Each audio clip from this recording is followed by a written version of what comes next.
주 하나님 넓고 큰 은혜는 저 큰 바다보다 깊다. 너고 딸줄을 끌러 깊은 데로 저 한가운데 가보라. 언덕을 떠나서 장파에 배 띄워 내 주 예수 은혜의 바다로 내 맘껏 져가라.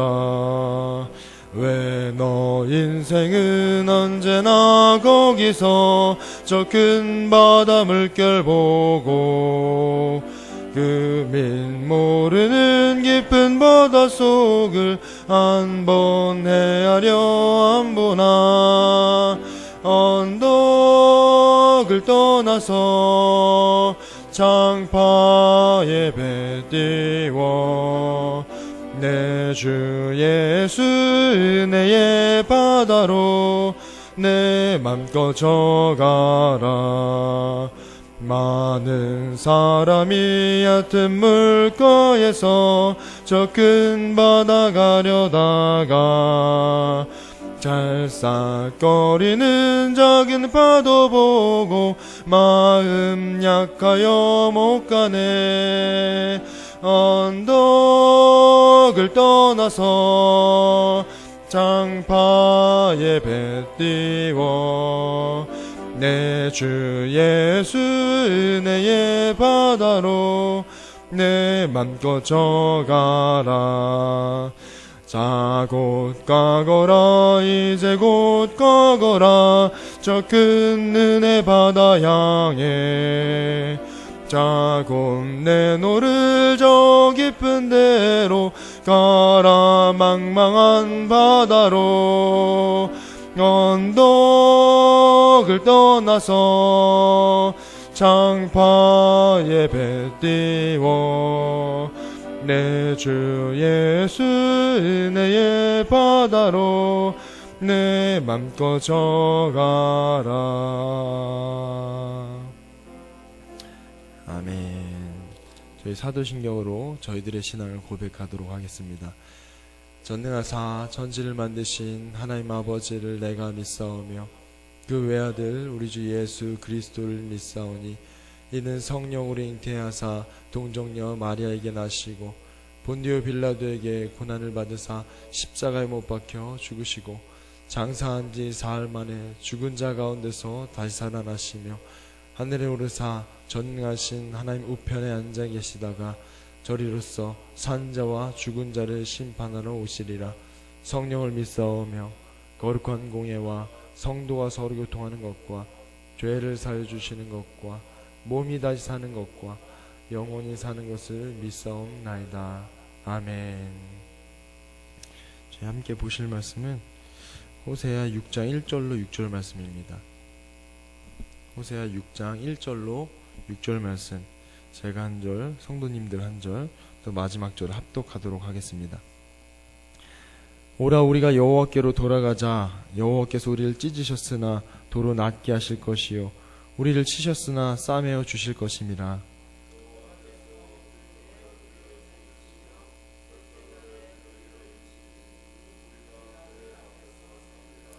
그러므로 우리가 여호와를 알자. 힘써 여호와를 알자. 그의 나타나시면 새벽빛같이 어김없나니 비와 같이 땅을 적시는 늦은 비와 같이 우리에게 임하시리라 하니라.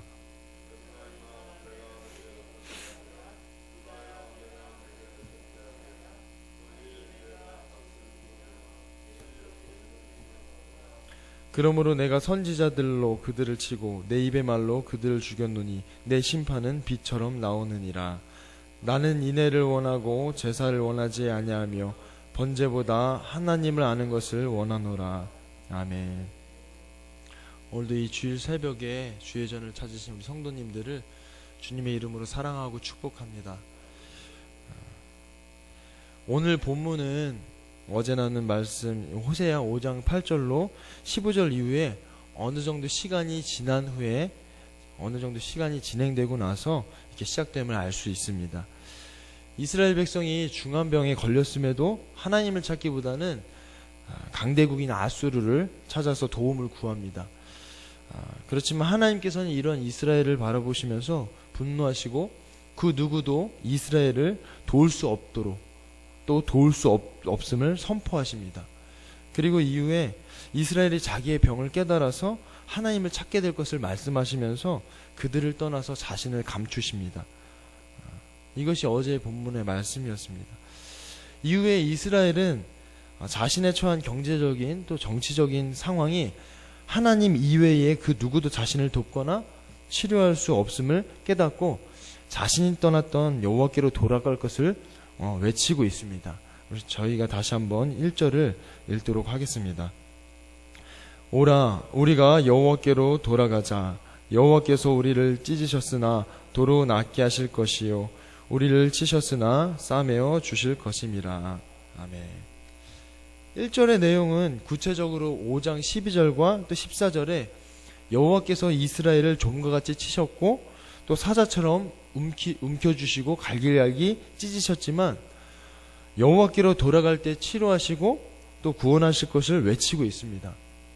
마치 이스라엘이 자신의 죄를 진정으로 깨닫고 또 여호와께로 돌아갈 것을 외치는 듯 하지만 사실은 자신의 죄를 깨닫지도 못하고 진정한 깊은 회개 없이 그저 자신을 치료해 주시고 구원해 주실 것만을 외치고 있는 것입니다. 이스라엘은 회개 없이 자신이 하나님께서 자신을 회복하시고 또 회복시켜 주실 것에만 관심을 갖고 있다는 사실을 우리가 알 수 있습니다. 5장 15절의 말씀은 그들이 그 죄를 뉘우치고 내 얼굴을 구하기까지 내가 내 곳으로 돌아가리라. 그들이 고난받을 때에 나를 간절히 구하리라 라고 말씀하고 있습니다. 여기서 죄를 뉘우치다라는 이 동사를 원어적으로 살펴보면 끼친 손해를 배상하다라는 의미를 갖습니다. 다시 말하면 이스라엘은 자신이 범한 죄에 대해서 책임을 지고 징벌을 받아야 함을 의미하는 것입니다. 여호와께서는 이스라엘이 고난받을 때 자신을 간절히 구하게 될 것을 말씀하시지만 반드시 전제 조건이 있습니다. 죄를 뉘우치고 여호와의 얼굴을 구하기까지는 돌아오지 않으시겠다고 그렇게 말씀하십니다. 이 말씀을 통해서 여호와께서 기대하시는 것이 진정한 회개를 통해서 또 여호와의 얼굴을 구하는 여호와를 찾게 되는 것임을 말씀하고 있는 것입니다. 그러나 1절에서 갑작스럽게 여호와를 찾는 이 이스라엘의 고백에서는 죄를 뉘우치는 모습을 어디에서도 찾아볼 수 없습니다. 계속해서 2절과 3절에서도 이스라엘은 죄를 뉘우치고 또 진정으로 여호와를 찾기보다는 자신의 회복과 구원에만 관심을 갖고 있음을 알 수 있습니다. 저희 함께 2절부터 3절을 읽어보도록 하겠습니다. 여호와께서 이틀 후에 우리를 살리시며 셋째 날에 우리를 일으키시리니 우리가 그의 앞에서 살리라. 그러므로 우리가 여호와를 알자. 힘써 여호와를 알자.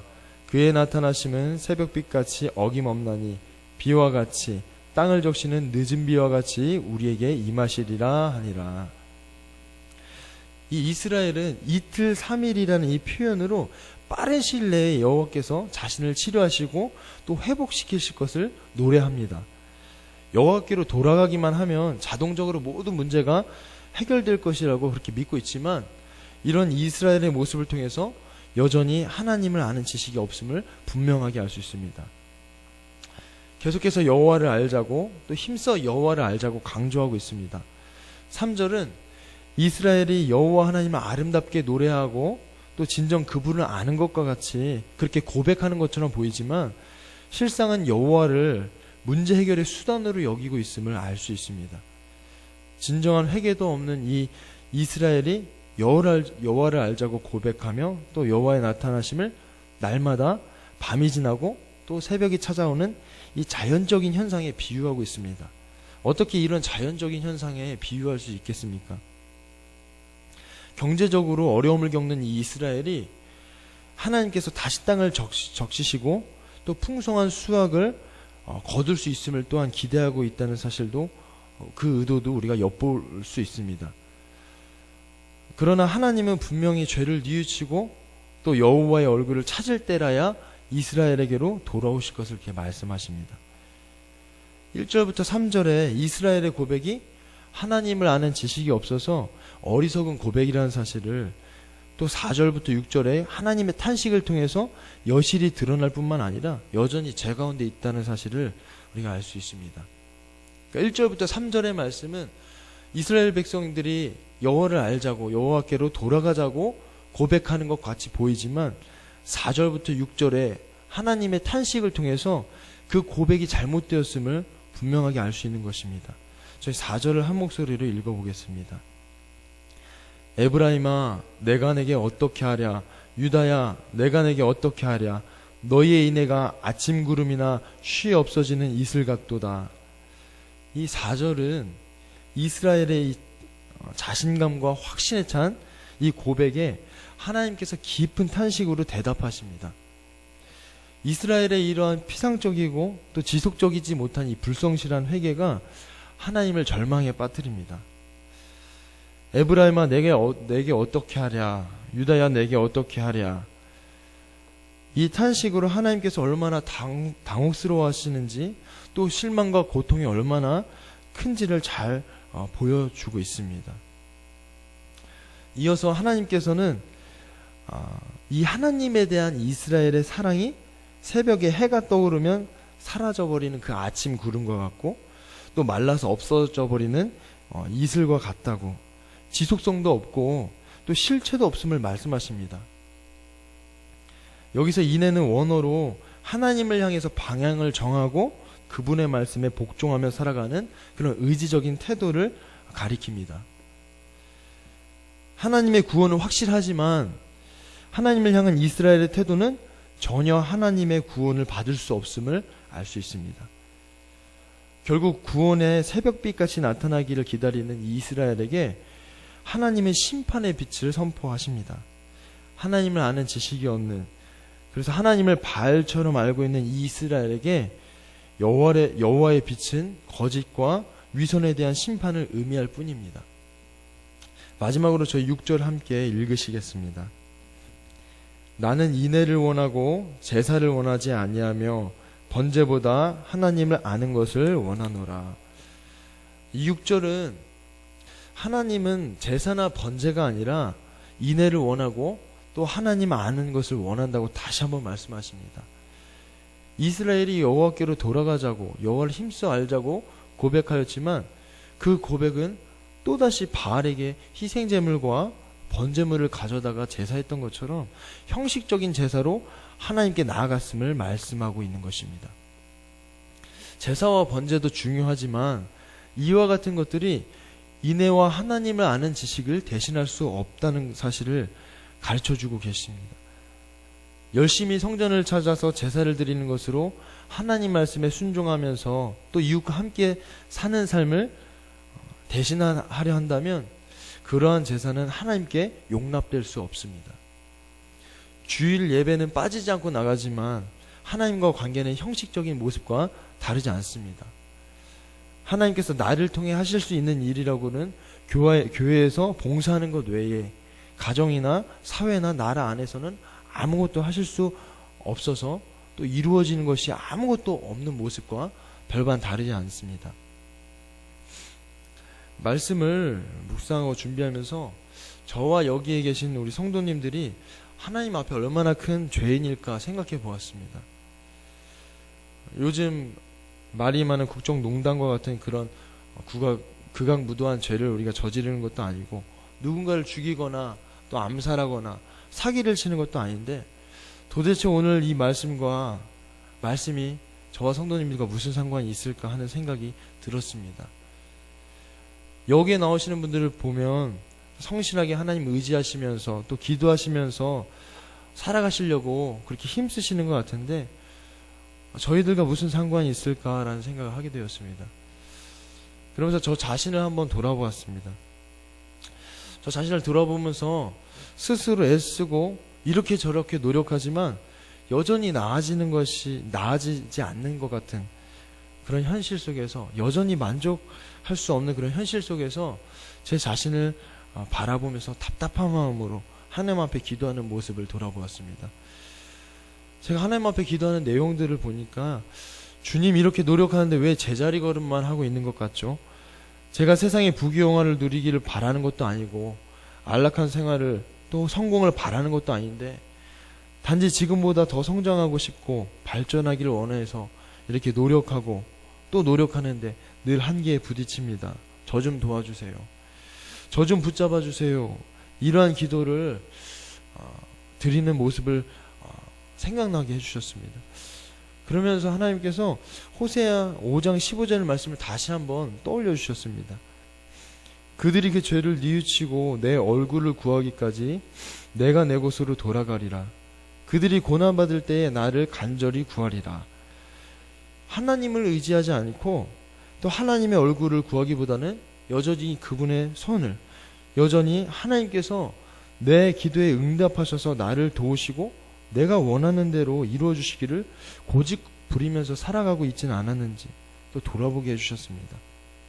그리고 주님으로부터 오는 이 평강과 기쁨 가운데 거하기보다는 내 뜻이 이루어지기를, 내 간구를 들으시고 이를 위하여서 제가 스스로 기도하는 모습을 생각나게 하셨습니다. 어찌 보면 이스라엘 백성들이 바알에게 나아가서 풍요의 제사를 드리는 것과 별반 다르지 않겠다라는 생각을 하게 되었습니다. 하나님께 나아가서 번제물은 드리지만 마음을 드리지 않는 그런 모습들, 그저 풍요와 내 삶의 안락만을 위하여서 하나님 앞에 나아가 희생제물과 번제물을 드리는 모습과 별반 다르지 않는 저의 모습을 보게 되었습니다. 극악무도한 죄를 짓지는 않았지만 하나님 앞에 나아가는 모습이 하나님께서 온전히 받으실 만한 그런 모습은 아니구나, 이것이 작다고 여겨질 만한 그런 모습은, 그런 죄는 아니다라는 그런 생각을 하게 해주셨습니다. 오늘 본문의 말씀은 이스라엘이 여호와께로 돌아가길 고백하고 또 여호와를 힘써 알자고 고백하지만 진정한 회개 없는 껍데기 같은 그런 고백임을 가르쳐주고 계십니다. 뿐만 아니라 자신을 고치시고 또 건져내실 것에만 관심을 갖고 제사와 번제로 모든 것을 해결하려는 이 이스라엘에 대하여 하나님께서 탄식하시면서 인애와 하나님 아는 것을 원하고 계심을 다시 한번 탄식하시면서 말씀하고 계십니다. 여기에 모이신 우리 성도님들께서 오늘을 살아가시면서 또 한 주간을 살아가시면서 하나님의 손을 구하기보다는, 그분의 도움과 그분의 능력을 구하기보다는 그분의 얼굴을, 또 나에게 찾아오신 그분을 구하시고 또 그분을 알기를 간절히 기도하시면서 혹여나 내 뜻이 이루어지기만을 위하여서 하나님을 찾았다면, 하나님, 제가 하나님의 손에만 관심이 있었습니다. 제 뜻이 이루어지기만을 위해 하나님을 찾고 하나님께 나아갔습니다. 하나님 용서해 주세요. 주님 불쌍히 여겨주시고 다시 한번 하나님의 사랑을 깊이 깨닫고 경험함으로 하나님 한 분만으로 만족하게 되는 삶을 살아가도록 성령님께서 도우시고 인도해 주세요라고 이렇게 기도하시는, 그래서 한 주간이 주님 안에서 은혜와 사랑을 충만하게 누리는 그런 복된 삶을 살아가게 되시기를 간절히 소망합니다. 저희 기도드리시겠습니다. 사랑하는 하나님 아버지, 감사드립니다. 이 추운 날, 이 새벽에 또 주의 전으로 불러주셔서 그 부르심에 순종하여 나와 함께 말씀을 나누고 또 기도하게 하심을 감사드립니다. 하나님, 저희들의 삶을 돌아보면 늘 하나님을 의지한다고, 늘 하나님 없이는 살아갈 수 없다고 고백하지만 하나님 앞에 나와 정작 구하는 것은 우리 문제 해결과 삶의 겪는 고난과 어려움을 하나님 앞에 토로하는 것으로 그치는 저희들의 모습을 돌아보게 됩니다. 하나님, 그러나 하나님께서는 먼저 나와 얼굴 구하기를 간절히 원하시고 계심을 다시 한번 깨닫게 됩니다. 하나님, 저희가 하나님 앞에 나아갈 때에 그 무엇을 구하기보다도 주님의 임재를 구하고 성령의 충만함을 구하고 주님의 얼굴을 구하여서 주님의 얼굴을 우리에게 비추실 때에 그것만으로도 우리가 만족하며 기뻐하며 감사하는 삶을 살아갈 수 있는 저희들이 될 수 있도록 주여 인도하여 주시옵소서. 그리하여서 어떤 상황과 환경과 문제 앞에서도 우리가 그 문제 해결을 위하여서 하나님 앞에 나가기보다도 그런 상황과 환경이 우리 앞에 있지만 하나님의 얼굴을 구하기에 우리에게 그 얼굴빛을 비춰주시는 그 주님의 은혜와 사랑 앞에 기쁨으로 또 평강으로 우리 앞에 놓여진 그 상황과 문제를 극복해 나아갈 수 있는 저희 모두가 될 수 있도록 주님께서 인도하여 주시옵소서. 한 주간을 살아갈 때에도 고난이 닥쳐온다 할지라도 주님의 얼굴을 구하고 주님의 임재를 구하며 나아갈 수 있는 저희들이 될 수 있도록 성령께서 도우시고 인도하여 주시옵소서. 오늘 드려지는 예배가 하나님 앞에 영과 진리로 드려지고 정말 하나님을 알게 되는, 하나님을 깊이 경험하게 되는 복된 예배가 될 수 있도록 성령께서 역사하여 주시옵소서. 그렇게 인도하실 줄 믿고 감사드리며 살아계신 우리 구주 예수 그리스도의 이름으로 기도드립니다. 아멘.